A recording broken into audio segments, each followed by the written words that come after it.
पूरी दुनिया में मशहूर, भारत की सबसे बड़ी और पुरानी, राष्ट्रीय और अंतर्राष्ट्रीय पुरस्कारों से सम्मानित नौटंकी लोक संगीत की पहचान गंगा प्रस्तुत करते हैं अपनी नई नौटंकी।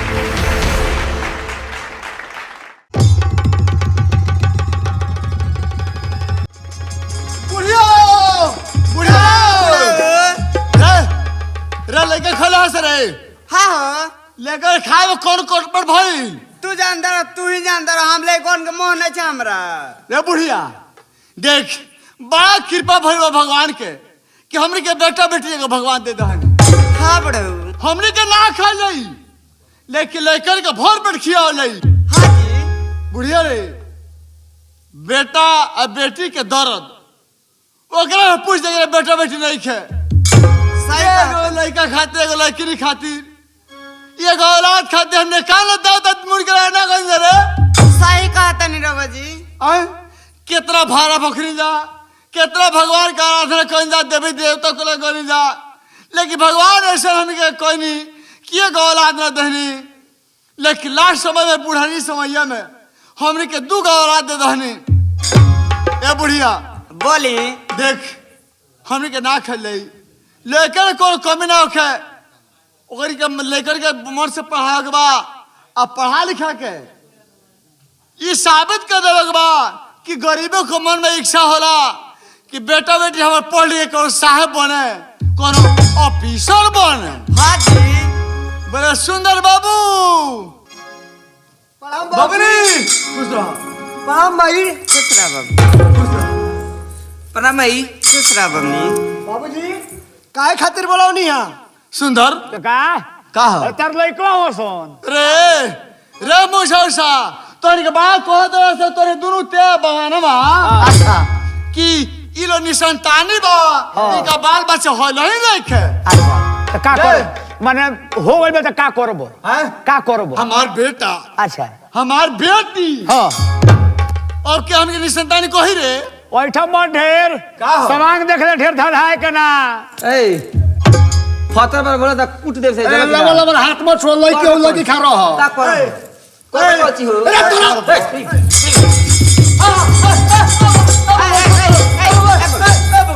अरे कची रे त काय गरियाला छिया का करे रे अरे का रे अरे हां का हट ना इतना ही हां हट ना बाबूजी हटी ना छोड़ बाबू हटी ना बाबूजी छोड़ दो तो नि देहिए छुका बुझाबो ना ए अरे अरे इतना हिम्मत तो मार के देखलो ना ओहो डांडा दी रे साथ दी हो अरे तेरा बाबू छोड़ी ना काका अरे माई रे माई ए बाबा भाई लइका बड़ा से बाबा गलती कर देला बड़ा हम गलती मानते नहीं जाए हमार बाबू जा अपने घर जा। बाहर आदमी बा ये पिटा गोइनी अब बुढ़वा का माफी मांगता एगो एकर लइका बा सके कि सर में कुचुमर काहे के ध देला सन एगो होई सारे हमार लइका बा सारा खियावल डाल पिटा दे सारे टुकुर टुकुर देखत बाबूजी समझा दिला दे करो इधर कुचुमर काट दे सब बाबूजी हां गरीब आदमी के से झगड़ा ना करला, एक बात एगो गाली बर्दाश्त कर ला। अरे रोको कुछ उमर का कलू हो अरे का हरी तने एकरा मुड़िया मार के देखाबू ए सरौ तू नहीं हम पिटा दे तेरा मजा होत तने मार के देखा ना तने अरे ढेर धाधाइल बानू तो बेटी के इतना चढ़ावल ठीक ना हो का कर तोरा का काहिया काउना जो खपू हुए दादा देख बजाए मेरा हमार आशीर्वाद रही नु हाँ। तो साढ़े जाबू अपराते मोट ले अब बताई तोर गोला तूर देता नहीं चलिया तोहरे में गलती बा, ढेर बैठा तारो तो तोहरे में गलती समझा दी का तू तोहरे में गलती बा। बैठा तारो ढेर चुप रह भाई चुप। लड़का के चाह के मार खियो तारो बाबूजी कोई दी चल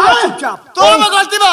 ढेर सवालिया बन तारो भाई भाई भी चले जाए को तरी कह दी ए ना मन बो ओए ठवा दी बैठा मत का करबे का करबो अबे बवाल हो जाई लगवा अबे 3 घंटा लाठी चल ना मन बो लइका बड़ा शॉट अच्छा होशियार बड़ा काले का मुंह धरे बड़ा मार तोरा लइका का मुंह मोरो मारे तारे सौआ धरे तारे हमनी के जाना मर्द तो जा समझा दो जा अरे समझा दियो जाना मर्दवा ए जात देखी जा अपने घर जा सोहा मत ढेर बंदटिया पो जा अपने घर जा समझा सोहा दो मत ना जा ना जा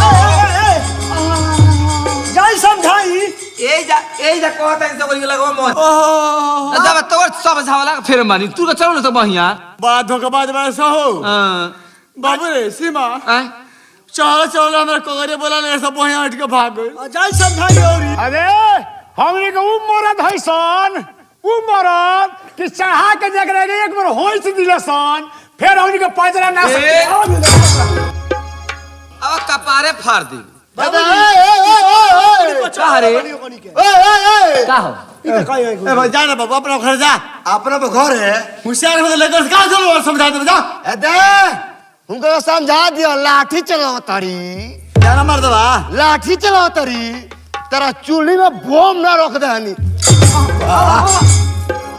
सब रे वो धोके काम घबराओ त इनके तूर दब गोड़वा हु सुंदर सीमा गरीब आदमी और क्यों से झगड़ा करी तो कहाँ रही बाबूजी उस समय नहीं के बाबूजी देखो इनके लोग लाठी बा पैसा बा लाठी और पैसा के बल पर हम गरीब के जिंदगी जियल बड़ी मुश्किल बा बाबूजी एकर माने ई ना भजे गरीब होके ते सबको को अत्याचार सहत रही बाबूजी ए मेरा दुनिया में जो अत्याचार सहत ओकरा से बाउर ए दुनिया में क्यों नहीं के बाबूजी जे अगर जो लोग जवाब करे होई तो ओकर सवाल देबे के चाहिए हां दे बेटी उठेर बहुत समझ का करबे दे रोहने स्वभाव के कोई पूजा होला अच्छा अरे कोई लड़का देखे जाए कोई तो हमनिए के जाव से केतनो बाउर बानी सतो अरे तो हम बाबूजी के लगा माई के लगा हम शादी बियाह ना वैसा ना लड़का खोज दे सन कि रोते रोते जिंदगी बीती जाई ना तो हम शादी ना करे अरे तू कावना के घर में खपबू ये दादा लगबू हरिया के माई तेरे झिल्ली बीने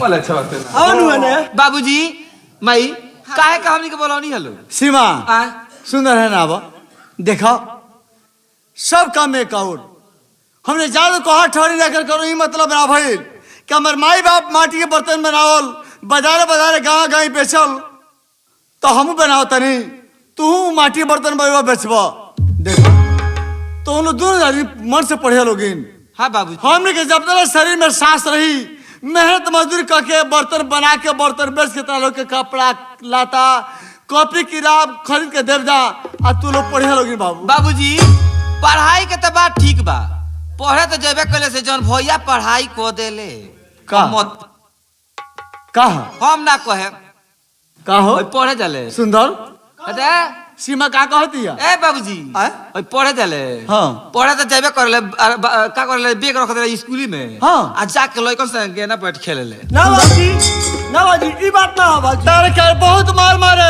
ना बाबूजी हम बोल रहा के पढ़िल बाबूजी ई झूठे मार खिवाओ खातिर कहत है हां आ लइकन से का करल हाँ। नहीं जानता देखले पड़ू देखल नहीं छी हां ना बाबूजी ई बात ना हो का ई पढ़े जाली नु हाँ। सखी सन के साथे जाके आ स्कूल का पीछे ओका बोका खेलेली ए बाबूजी हमरे झूठ बोलते भैया झूठ बोलते रे से मैं बुढ़िया ने छक दे ना छक दे मुंह दबाज अपना लड़का का डांटी हमरा छोड़ के मारता है लेको जाती देख लो मैं देख लो नहीं क्या होता रे भैया बाप रोहन सिखा ले बेटा के अब महतारी रोहन सिखा ले बेटी के हमार बेटी ठीक नहीं छे रवा जैसे बेटा जैसन बड़ा ते इतना दुलार खो देले बा की पढ़ जाती तो पहुंच रहे ए काका का रे आखी तो मारो तरह चार लड़का निमरो बात कहला पो हाँ। एगो बात के हमरा अंतर बुझाता का एकनी के माई बड़ी कोरी आई केने से गोर हो गइल बा सन एक दूसरे का बेटा बड़ी मजाक उड़ा बड़ा मजा आ रहा नहीं के बाबूजी बताए ना ई कौन बिया खियोल है कि दूर गोर हो गइल बा सन हट पे रे ए बाबूजी रे तो खिस्सा लगे सुन ले जैसन माई ओइसन बेटी जैसन भात ओइसन रोटी आओ मला छो आओ बाबूजी देखी जौन बात सुनते हैं सब हमनी के अपना में हंसी मजाक करते हैं सन हमनी के दोनों भाई बहन पढ़े जाइले सन पढ़ला के सिवा और कोनो गलत काम ना करिले सब बाबूजी सीमा ए बुढ़िया अब बोली सीमा के समझा दे अब धीरे धीरे सियान हो गई बढ़िया से पढ़ी तो ते जानते हैं शादी ब्याह के कहीं बात चलता तो सब लोग पढ़ाई लिखाई के बारे में पूछता कि बेटी लड़की कितना पढ़ ले बिया हमार लड़किया इतना बुर्बक बिया जाला तो हमार बेटी खूब अच्छा पढ़े ले अपने सिखाई पे मन में रहा एगो सिखौले तो दिल्ली चल गई मुआज नहीं बेरा बाबूजी का हो? ए बाबूजी एगो बात कही का हो? देखी ना रोज तो हमनी के पढ़े जेबे करले सन आज मन करता जे खेलती सन। अरे पगली खेले का मन करता। हाँ बाबूजी। सुंदर हाँ जी देखो ये लड़काई अवस्था हो लड़काई अवस्था में लड़का लेकिन के खेल कोनो बाउर चीज तो है ना। अब अगर खेले के बाद तो तहलो के खिलाना हम बना के देव। देखो चारों दिशा में खेल लोगे हाँ। लेकिन जो राजा साहब का बगीचा बा पोखरा बा हाँ तो दोनों आदमी को उन्हें नहीं खेला। नहीं छी जाए ठीक है बाबूजी अगर रवा कहते हैं तो और बात जरूर मैं ऐसा नहीं करूँ उन्हें करना जाए से। ए बाबूजी आखिर हमने खेलावना कौन चीज देव खिलौना हाँ जाते हमने क्या चाहिए बाबूजी मान लीजिए हमने गरीब आदमी मानसन 10 रुपया बा ना जितना नया खिलौना किने लेकिन ए बाबूजी जात के कोहार है सनू हाँ हाँ हाँ बाबूजी हमने करा माटी के घोड़ा बना के दी आ सूत के लगाव बांध के दे दी हमने के वही से खेले सब। सीमा देख राजा महाराजा धनी मनी घर के लोग प्लास्टिक के गुड़िया से खेलेला प्लास्टिक के खिलौने से खेलेला लेकिन हम जात के कोहा ठहरनी और हमारे हाथ में कलाकारी बा। हाँ बाबूजी सीमा आज हम अपने हाथ से माटी के घोड़ा सूत के लगाम बना के देव जे देखते रह बोलोगी आ खेलते रह बोलोगी।